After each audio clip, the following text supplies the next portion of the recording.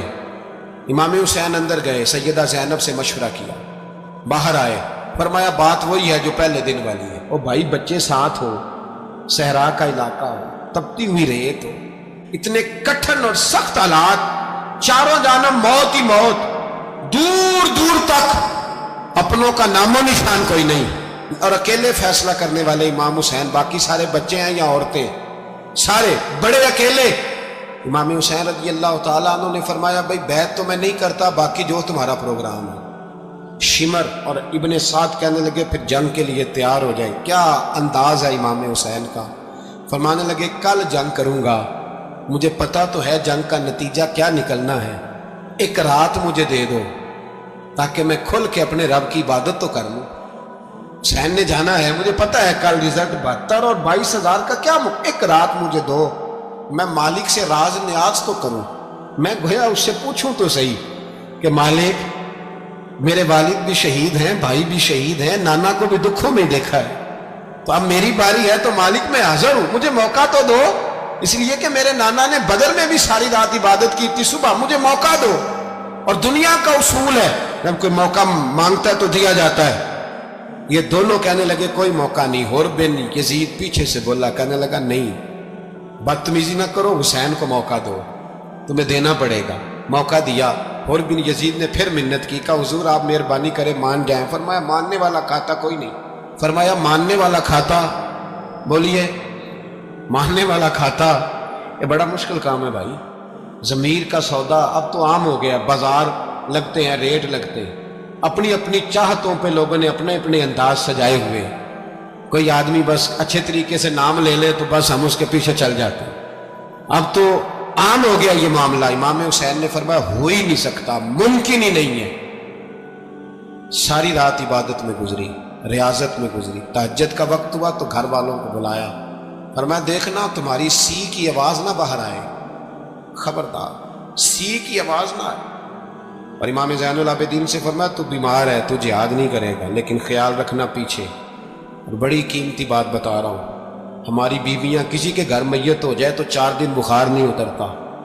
امام علی مقام نے سیدہ زینب سے فرمایا تو بڑی ہے، میری بہن ہے، پیچھے سارے بچے ہیں، جوان ہیں، ان کے حوصلے تیری ذمہ داری ہیں۔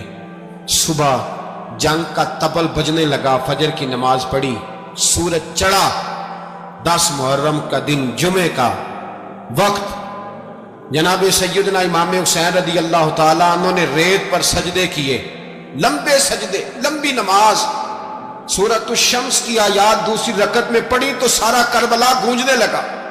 کیا انداز تکلم تھا امام علی مقام کا۔ نماز مکمل ہوئی تو حر بن یزید، عمر بن سعد اور شمر سے کہنے لگے واقعی حسین سے لڑو گے؟ پتہ نہیں کون ہے۔ قل لا اسألکم علیہ اجرا، تم نے نہیں پڑھا؟ الا المودۃ فی القربى، تمہاری آنکھیں بند ہیں، الحسن والحسین سید الشباب اہل جنہ، تمہیں نہیں پتا؟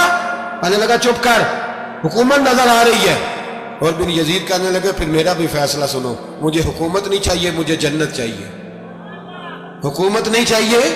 امام حسین کی پہلی فتح دیکھیں, اور بن یزید ایڑی لگا کے نا یزید کے لشکر سے نکل کے امام حسین کے لشکر میں شامل ہو گئے, اور پہلا شخص جس نے امام حسین کو روکا, امام حسین کے نام پر پہلا سر بھی اسی شخص نے کٹایا ہے.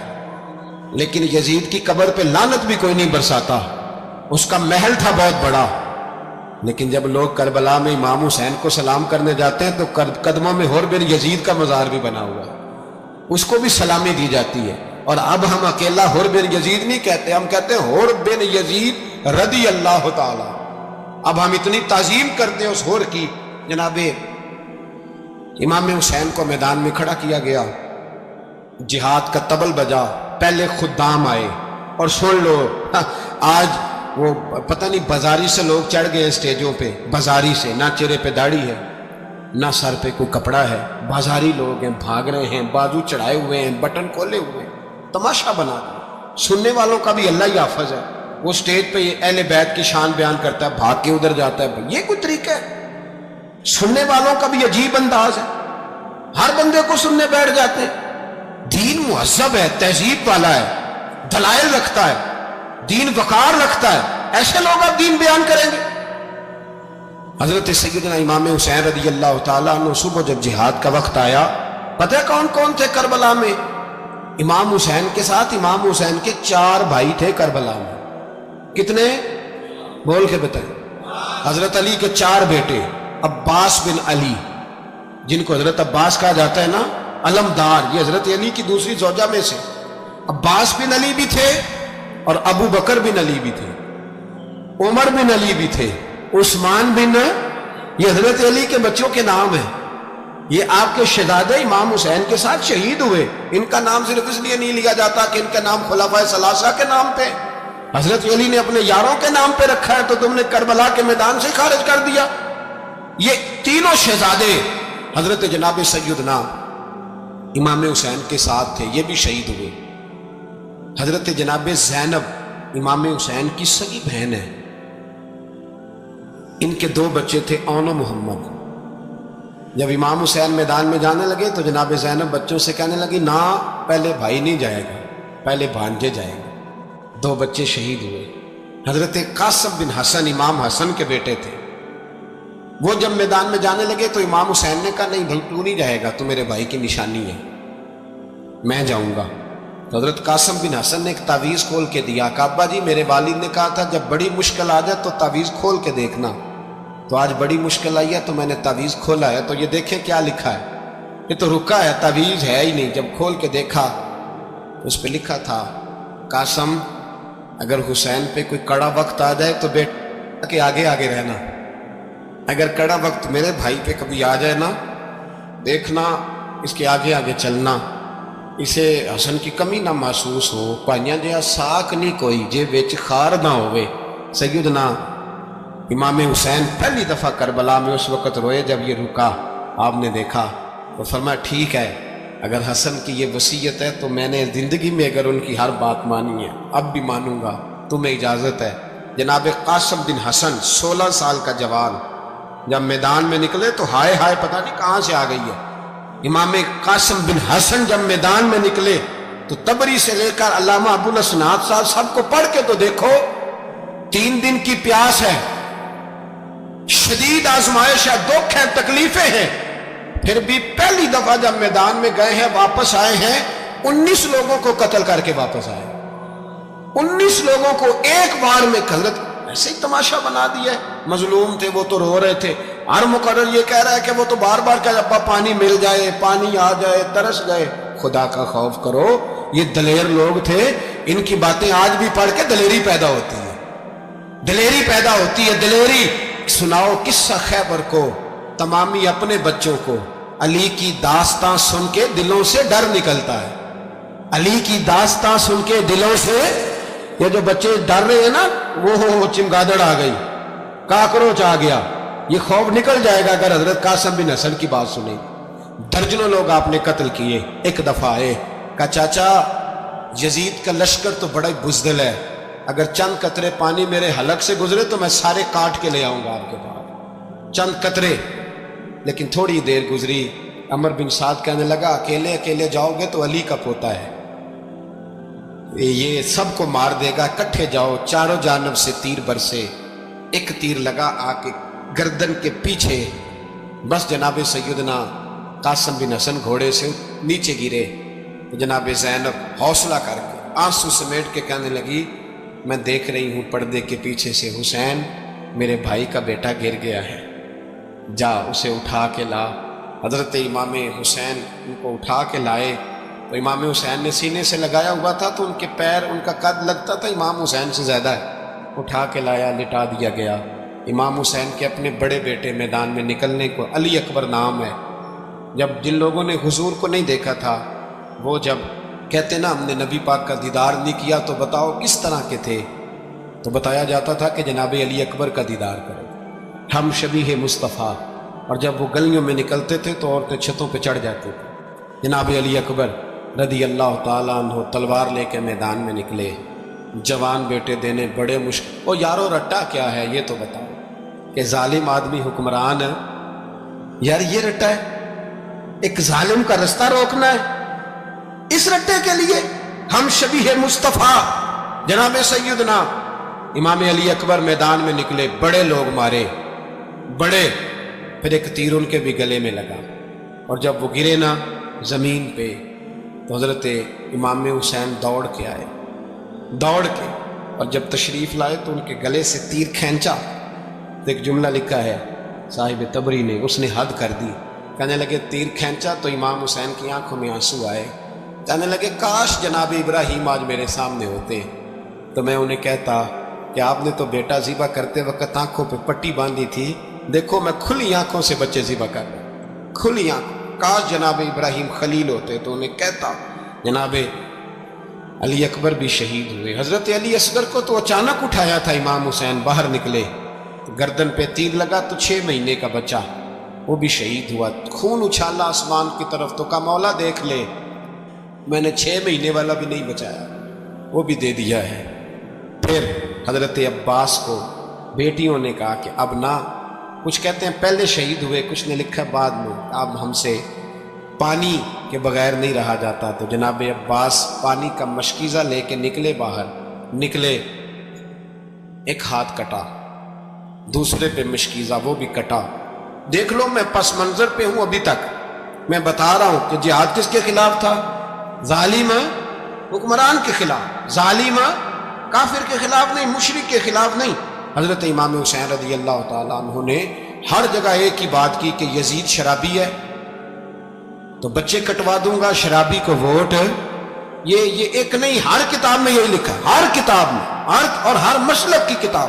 یزید چونکہ مجرے دیکھتا ہے، رنڈیوں کا ناچ دیکھتا ہے، بچے کٹوا دوں گا، اس کے ہاتھ میں ہاتھ۔ امام حسین نے فرمایا چونکہ اللہ کی حدوں کو توڑتا ہے، حقوق اللہ پامال کرتا ہے، حدود اللہ، بچے کٹوا دوں گا لیکن اس کے ہاتھ میں ہاتھ۔ سارا دن خود مجرا دیکھنا اور 10 محرم کو 2 دیگے پکا کے حسینی بن جانا، سارا سال خود گند مند کرنا، شرابیوں کے ساتھ رہنا، اور 10 محرم کو 2 آنسو بہا کے یاد رکھنا۔ میں ہمیشہ کہتا ہوں، پھر کہہ رہا ہوں، اس کے موبائل میں گندے گانے ہیں، گند دیکھتا ہے، شرابی کبابی کا سپورٹر ہے، ووٹر ہے، یا مجرے دیکھتا ہے، آتا جاتا ہے، وہ یاد رکھے قیامت میں امام حسین کا ہاتھ ہوگا، اس کا گریبان ہوگا۔ ہم سے نہ رقم ہوں گے قصیدے یزید کے، ہم لوگ تو حسین کے سیرت نگار۔ حضرت عباس بازو کٹا، پھر پانی تو بھر لیا تھا، لا نہ سکے، پھر گردن کٹی تو شہید ہوئے۔ بچوں کی بھی شہادت ہوئی، پر جب ان کا لاشا اٹھایا تو امام حسین کہنے لگے مولا اب نہ حسین کی کمر کمزور ہو گئی ہے، اب کمزور ہو، اور بھائی ایک میت ہو جائے تو 4-5 دن تو پوری آنکھیں نہیں کھلتی، کیسا جری خاندان ہے۔ تھوڑی دیر گزری تو امام علی مقام نے پٹکا باندھا، سر پہ دستار باندھی، مولا علی کی تلوار پکڑی، نبی پاک کا امامہ باندھا، اور گھوڑے پہ سوار ہوئے تو کہنے لگے زینب گھر تیرے حوالے اور میں اللہ کے حوالے، گھر تیرے حوالے اور میں۔ اور پھر امام حسین نکلے، امام علی مقام نکلے۔ راوی کہتے ہیں کہ یہ جلوہ پہلے بھی بڑے سونے تھے، پر آج جو رنگ دیکھا وہ کبھی نہیں دیکھا۔ کیا انداز تھا، جدھر جاتے نعرہ لگاتے تو حد ہو جاتا۔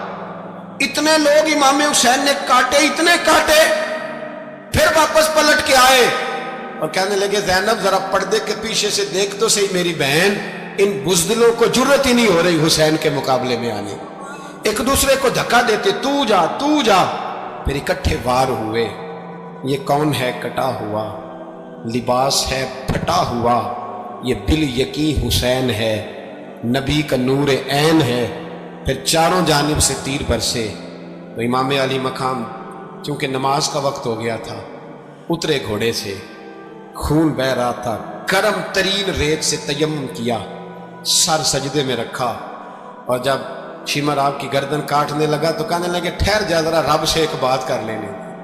اور پھر بولے امام حسین، کہنے لگے مالک تو اب بتا کہ حسین سے راضی ہے کہ ناراض ہے، تو بتا۔ تو پھر ایک آواز آئی، یا ایتھا النفس مطمئنہ ارجعی الی ربک راضیۃ مرضیہ، فرمایا نفس مطمئنہ واپس آ جا، تو اللہ سے راضی ہے، اللہ تجھ سے راضی۔ امام حسین وہاں شہید ہو گئے۔ اب یہ قافلہ امام حسین کا سر کاٹ، ذرا دیکھنا غور کرنا، سر کاٹ کے نیزے پہ رکھا ہے، جسم کربلا میں پڑا، عورتوں کو گھوڑوں پہ بٹھا کے لے جایا گیا یزید کے دربار میں۔ یزید، پہلے عبید اللہ ابن زیاد نے بدتمیزی کی، پھر یزید نے کی۔ سعودی عرب کا ایک مولوی بول رہا تھا، سعودی عرب کا، ان سے بھی بڑا عشق ہے، جس نے تقریر سننی ہو میرے پاس ہے۔ ہمیں لوگ مشورے دیتے ہیں کہ جو یزید کو اچھا کہے اور حسین کو باغی کہے اس کو ہم امام مان لیں، اس بے شرم بے حیا کو جو نبی پاک کے گھرانے کے بارے میں بکے اسے امام۔ سعودی عرب میں مسجد نبی میں درس دینے والا جس نے تقریر سننی ہو میرے پاس ہے۔ وہ کہتا ہے یزید تو بڑا اچھا آدمی تھا، اس نے تو بڑی خدمت کی، تو میں نے اسے کہا رشتہ داری کر لیا یزید کے ساتھ، قریب ہو جا۔ شرم نہیں آتی؟ آج بھی نبی پاک کا دل دکھاتے ہو، حیا نہیں آتی، خیال نہیں آتا؟ اور لوگ گھر میں بیٹھ کے باتیں کرتے ہیں، کہتے ہیں جی جو بیت اللہ میں ہو وہ بھی برا ہو سکتا ہے۔ بیت اللہ میں تو 360 بت بھی تھے، وہ اچھے تھے۔ مدینے میں تو 360 منافق بھی رہے، پوری سورہ منافقون نازل ہوئی، وہ اچھے تھے۔ عجیب تماشا بنا دیا لوگوں نے مذہب کا۔ کہتا ہے یزید نے تو بڑی خدمت، تو عبید اللہ ابن زیاد نے قتل کیا۔ بے شرمو، اگر عبید اللہ ابن زیاد نے بھی قتل کیا تھا تو حکومت کس کی تھی؟ تو پھر یزید نے عبید اللہ ابن زیاد کو سزا کیوں نہیں دی، بلکہ ایک جگہ 2 گورنریاں دی اس کو؟ یہ حال کیا۔ بلکہ سنو کہ یزید چھڑیاں مار رہا تھا، چھڑیاں امام حسین کے لبوں پہ۔ تو نعمان بن بشیر صحابی تھے، بول پڑے، کہنے لگے یزید بدبخت، ہاتھ پیچھے اٹھا، مجھے اللہ کی عزت کی قسم میں نے سینکڑوں بار نبی پاک کو ان ہونٹوں کو چومتے دیکھا ہے۔ حضرت جناب زینب عورتوں کے مجمع میں پیچھے ہو کے بیٹھی ہیں۔ یزید کے پاس جب پہنچا لشکر تو یزید کہنے لگا دیکھو اللہ نے مجھے عزت دی اور میرے مخالفوں کا کیا حال ہوا۔ تو بی بی زینب بول پڑی، اتنے صدمے سہے پر آواز توانا ہے، جاندار ہے، جاندار۔ ہمارا کسی بندے سے جائیداد کا رٹا نہیں، ہم تو چاہتے ہیں امت اکٹھی ہو جائے، لیکن جو بندہ نبی پاک کی ماں کو دوزخی کہے، حضور کے باپ کو جہنمی کہے، یزید کو امیر المومنین کہے، اس کے ساتھ اتفاق رائے کر لیا جائے، یہ مذہب ہماری سمجھ میں نہیں آتا، بالکل نہیں آتا، قطعاً نہیں ہماری سمجھ میں آتا۔ کیسے اتحاد کر لیا جائے؟ یہاں تو میرے بھائی جو ہمارے ابا کا مخالف ہو اس سے اتحاد نہیں ہوتا، اور جو نبی پاک کے والد کو دوزخی کہے اس سے اتحاد ہو جائے۔ کہتے ہیں جی وہ جی اتنی فرقہ واریت ہو گئی، ہم کس مسجد میں جائیں؟ 60 پارٹیاں پاکستان میں رجسٹرڈ ہیں جو الیکشن لڑتی ہیں، کبھی کسی بندے کو ٹینشن نہیں ہوئی کہ کس کے پاس جائیں کس کے پاس نہ جائیں، کبھی نہیں کوئی بولا کہ اب وہ بھی کھڑا ہو گیا وہ بھی، کوئی ٹینشن نہیں۔ مذہب کی باری ٹینشن ہو جاتی ہے، اتنا بڑا مذہب ہوتا ہے بھائی، غلط بندے بھی آ ہی جاتے ہیں بیچ میں، تھوڑا پہچان کے چلنا پڑتا ہے صحیح کون ہے اور غلط۔ اور یہی تو ہمیں امام حسین نے بتایا ہے کہ مذہب کے اندر ہی تم نے شناخت کرنی ہے کہ بندہ ٹھیک کون ہے اور بندہ غلط۔ یہی تو کربلا ہے، یہی تو امام حسین نے بتایا، کفر اسلام نہیں، حق اور باطل۔ تو سمجھیے گا حضرت سیدہ زینب نے جب سنا نا کہ یہ کہہ رہا ہے کہ مجھے اللہ نے عزت دی، تو جناب زینب بولی، نعمان بن بشیر کہتے ہیں بی بی بولی، اتنے صدمے ہیں پر جناب زینب بولی اللہ اکبر، اس انداز میں بولی کہ پہلے قرآن مجید کی آیت پڑھی، کہنے لگی وَتُعِزُّ مَن تَشَاءُ وَتُذِلُّ مَن تَشَاءُ بِيَدِكَ الْخَيْرُ إِنَّكَ عَلَىٰ كُلِّ شَيْءٍ قَدِيرٌ۔ اور پھر کہنے لگی یزید تو بکتا ہے، کہتا ہے کہ تو عزت والا ہو گیا، یہ تیری حکومت ہے، 4 دن گزرنے دے، تجھ پہ کوئی لعنت بھی نہیں برسائے گا، اور میرے بھائی کا قیامت تک ممبروں میں اور خطبوں میں ذکر ہوا کرے گا، وقت گزرنے دے۔ جب جناب بی بی زینب بول رہی تھی تو حضور کے ایک نابینا صحابی پاس بیٹھے تھے، جناب نعمان بن بشیر کا ہاتھ ہلایا، ہلا کے کہنے لگے کیا علی آ گئے؟ تو علی کی آواز لگتی ہے، جبریل امی بول رہے ہوں جیسے، حکمت کے گوہر رول رہے ہوں جیسے، دربار دمشق میں بی بی زینب کا خطاب، منبر پہ علی بول رہے ہوں جیسے۔ میرے بھائی بس کربلا والا قافلہ تو مدینے پہنچ گیا، 3 سال یزید نے حکومت کی، شرابیں عام ہو گئی، مکے پہ حملہ ہوا، خانہ کعبہ کا غلاف جلا، مدینے پہ اس نے حملہ کیا، 3 دن مسجد نبوی میں اس نے گھوڑے باندھے، مسجد نبوی میں صحابہ کو نکال کے اپنا اس نے امام مقرر کیا، لیکن پھر امت نے اسے قبول نہ کیا، پھر وہ رسوا ہوا اور آج تک وہ رسوا ہے۔ لیکن امام حسین کا نام کل بھی زندہ تھا اور آج بھی۔ درس یہ ہے، پیغام یہ ہے، پیغام یہ ہے، یاد رکھو موت تیزی سے آ رہی ہے، ہمارے ساتھ والے دائیں بائیں والے سب چلے گئے، اسی طرح نمبر لگے گا، ایک دن اعلان ہوگا۔ ضمیر کے قیدی بن کے زندگی نہ گزارو، بالکل نہ گزارو، یہ تھوڑی سی زندگی ہے، دنیا سجن المومن۔ حق بات کرو، حق پہ ڈٹنا سیکھو، دین سمجھو، خبردار رسول پاک صلی اللہ علیہ وسلم کے دین میں ظالم، جابر، فاسق، فاجر کی کوئی گنجائش قطر نہیں ہے۔ اپنے آپ کو سمیٹو، اپنے آپ کو سنبھالو، دین میں اپنا کردار ادا کرنے کی کوشش کرو۔ دین طلب کرتا ہے ہم سے کہ ہم نے دین کو کیا دیا ہے۔ امام حسین نے سارا گھرانہ دین کے لیے دے دیا۔ ہمارا جو بچہ کسی کام کا نہیں رہتا اسے مدرسے داخل کراتا۔ ہم نے دین اتنا کمزور کر دیا ہے کہ عالم اگر شور نہ کرے، زور نہ کرے، گھٹن والا ماحول ہو گیا، مذہب کی پوزیشن کمزور کر دی۔ اب جہاں تک اس بات کا تعلق ہے جی فرقے ہو گئے، تو میرے بھائی یہ کوئی اتنی خطرناک بات ہے، یہ کوئی اتنا مشکل معاملہ نہیں ہے، یہ تو امام حسین نے بتا دیا تھا کہ یزید کے طور پر ایک غلط فرقہ کھڑا ہو گیا ہے، لہذا اس کا مقابلہ کرنا ہے۔ اس میں کوئی بری بات ہے، لیکن ایک سبق ہے بزرگوں کا کہ اگر سچی بات بھی نہیں کرنی تو پھر اس منبر کا حق ادا نہیں ہوتا۔ جو سچ بولے وہ حسینی ہے، جو ظالم کے سامنے کھڑا ہو جائے وہ حسینی ہے، جو مصلحت کوش ہو، جو کہے ٹائم نہیں، گراؤنڈ ریالٹی نہیں، حالات نہیں، طبیعت نہیں، موقع نہیں، تو ابھی امام حسین کے پیغام کو نہیں سمجھا۔ میں بہت سارے بزرگوں کا نام اس لیے نہیں لیتا کہ لوگ ایسے نہ کہیں کہ کسی کا نام کیش کرایا جا رہا ہے، لیکن میں نے سارے مناقب پڑھے ہیں، میری لائبریری میں کتابیں ہیں، میں پڑھتا رہتا ہوں، میں سفر میں بھی ساتھ رکھتا ہوں، لیکن حضرت شیخ عبدالصبور بیگ منشور ہزاروی کا شعر امام علی مقام کے مقابلے میں اس طرح کا ہے کہ مجھے سارے شاعروں سے زیادہ وزنی محسوس ہوتا ہے۔ انہوں نے کہا تھا اس شاہ مشرقین کی، اس نور عین کی مطلوب ہے جہاں کو قیادت حسین کی۔ دیکھیے ذرا حسن، اور ہر سو یزیدیوں کا زمانے میں زور ہے، ایک دو جگہ پہ نہیں، ہر سو یزیدیوں کا زمانے میں زور ہے۔ منشور آج پھر ہے ضرورت حسین کی، آج پھر ہے ضرورت ہے، آج لوگ حسینی بنے، امام حسین کے نقش قدم پر۔ وہ کہتے ہیں زور ہو گیا یزیدیوں کا، یہ ہمارے بزرگ ہمیں بتا گئے۔ مسجد کی طرف توجہ کرو، اپنے بچوں کی نگہبانی کرو۔ دنیا کی زندگی اتنی مختصر ہے کہ ایک خواب لگے گا جب ہم جائیں گے دنیا، ایک خواب لگے گا، خواب تھا جو کچھ کے دیکھا، جو سنا افسانہ تھا۔ اہل بیت نبوت کا اسوہ عبادت ہے، ریاضت ہے، پردہ ہے، پرہیزگاری ہے، اس پر توجہ کریں۔ جن کی بچیاں سر نہیں ڈھانپتی وہ 10 محرم کو بے شک دیگ نہ پکایا کریں۔ جو لوگ قرآن شریف پڑھنے کے عادی نہیں وہ بے شک امام علی مقام کا ذکر نہ کریں، اس لیے کہ امام حسین نے سر سجدے میں کٹایا ہے اور تلاوت نیزے کی نوک پہ بھی جاری رکھی ہے۔ دین کے ساتھ اپنے آپ کو جوڑو، دیندار بنو، رسول اللہ کی غلامی اختیار کرو، ورنہ یہ زندگی کچھ ایسا وقت بھی لاتی ہے کہ جب زندگی بوجھ بن جاتی ہے۔